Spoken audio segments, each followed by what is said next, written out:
Guys मान लीजिए कि अगर आपको कोई पेंटिंग बनाने को बोले तो सबसे पहले आप क्या ढूंढेंगे? Pencil, colours. लेकिन इटली की एक आर्टिस्ट गिउलिया बनाडेली पूरी दुनिया की पहली आर्टिस्ट है जो कि कलर्स का इस्तेमाल करती ही नहीं है। वो पेपर पे कॉफी को गिरा के अपनी आर्ट बनाती हैं और ऐसी क्रिएटिविटी शायद ही आपने कहीं देखी होगी। और वो दुनिया की पहली ऐसी आर्टिस्ट हैं जिन्होंने कॉफी आर्ट को इंट्रोड्यूस किया है।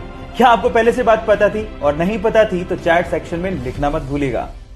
इरिन नाम की एक महिला बहुत समय से बंजी जंपिंग करना चाहती थी। एडवेंचर किसे नहीं पसंद, और इसके लिए वो जाम्बिया गई और उन्होंने दिन चुना 31 दिसंबर 2011 का। लेकिन जिस नदी के ऊपर से वो बंजी जंपिंग करना चाहती थी उस नदी में बहुत सारे मगरमच्छ थे। जैसे ही उन्होंने छलांग लगाई उसके बाद वो हुआ जिसका उन्होंने सपने में भी अंदाजा नहीं लगाया था। वो जैसे ही कूदी रस्सी टूट गई और वो सीधे उस नदी में जाके गिरी जहां पर बहुत सारे मगरमच्छ थे। नदी का बहाव बहुत तेज था लेकिन उस बंदी ने हार नहीं मानी और जैसे तैसे करके पत्थरों से टकरा टकरा के वो किनारे तक पहुंची और अपनी जान बचाई। कभी कभी एडवेंचर हमारे लिए लेने के देने कर देते हैं, लेकिन इस महिला की जाबाजी के लिए एक लाइक तो बनता है। गाइस, क्या आप लोगों को पता है कि रिसेंटली स्विट्जरलैंड ने अपनी ओल्प्स पर्वत श्रृंखला के 14,690 फीट ऊंचे माउंटेन पे हमारे तिरंगे झंडे की रोशनी को फहराया और साथ ही साथ वैष्णव जन भजन के धुन को भी बजाया गया।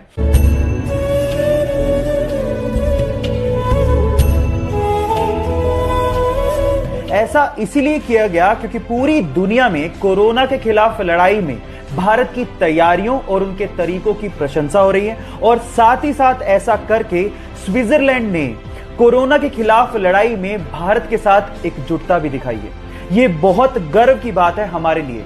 आपको ये खबर सुन के कैसा लगा? चैट सेक्शन में लिखना मत भूलिएगा।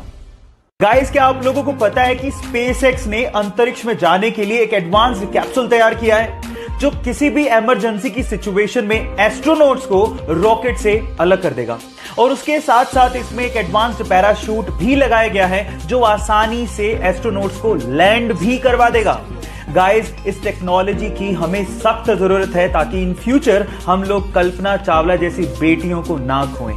गाइस, अब तो मैं जरूर अंतरिक्ष की सैर करना चाहूंगा। क्या आप लोग सैर करना चाहेंगे? चैट सेक्शन में लिखना मत भूलिएगा। गाइस, क्या आप लोगों ने ऐसी स्मार्ट वॉच के बारे में सुना है जो आपकी फिंगर को ईयरफोन में कन्वर्ट कर देती हो और उसके बाद आप इसको ऐसे लगा के अपने कॉल्स या म्यूजिक सुन सकते हैं?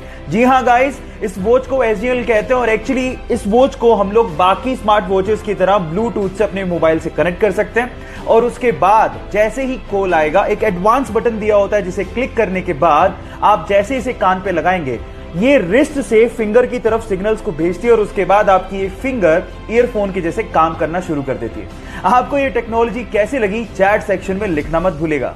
गाइज, आप लोगों ने पीरियोडिक टेबल तो जरूर देखी होगी, लेकिन क्या आपको पता है कि इस पूरी ही पीरियोडिक टेबल में हीलियम इकलौता ऐसा एलिमेंट है जो कि अर्थ के एटमॉस्फेयर में डिस्कवर ही नहीं किया गया।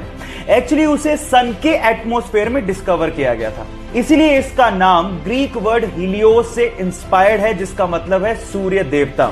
वैसे भी हमारे अर्थ एटमॉस्फेयर में हीलियम ना के बराबर है, तो यह कहना गलत नहीं होगा कि हीलियम अर्थ एलिमेंट है ही नहीं।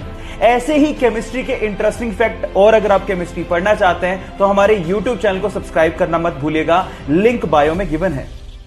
इरफान खान एक हरफन मोला कलाकार जिनकी आवाज ही उनकी पहचान थी। बॉलीवुड ही नहीं हॉलीवुड में भी अपनी एक्टिंग की धाक जमाने वाला ये सितारा आज हमारे बीच नहीं। कोलोन इन्फेक्शन से जूझ रहे इरफान खान ने अपनी आखिरी सांस अपनी कर्म भूमि मुंबई में ली।